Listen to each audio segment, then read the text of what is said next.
The needles are very acidic, and it creates a thick cover, so it kills everything underneath it. So the pines come in and they destroy all the other forestry plants around.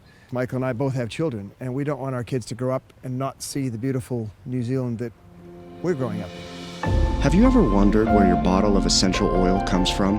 Who it touches and impacts along the way? This is the story behind the story. This is Behind the Bottle.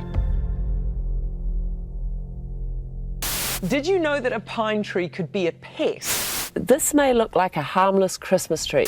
Around 7% of New Zealand is already infested.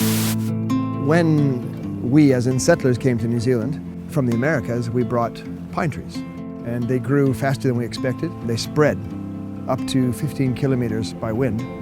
We ended up with a big wilding pine problem. It's an absolutely beautiful tree, but not in the right place. You have all these different forest species surviving in the same area.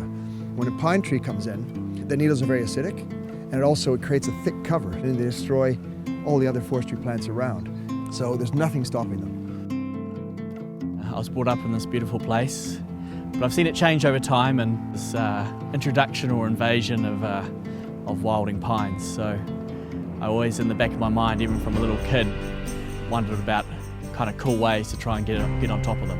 Douglas fir essential oil is actually the only way that we can clear these smaller trees. There's no other application, but we're so lucky because it's those young trees that make such beautiful essential oil.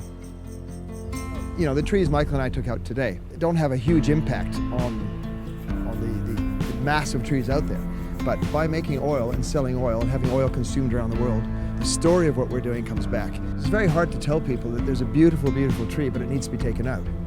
And in our case, Michael and I both have children, and we don't want our kids to grow up and not see the beautiful New Zealand that we're growing up in. So our quest is to take the tree that shouldn't be there and replace it with a native tree that should be there.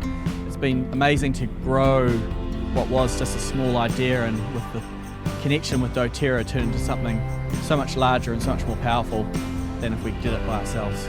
We want to know that we've done our best to maintain and look after our environment. I'm excited to be able to be playing part of making things better and for my children, really.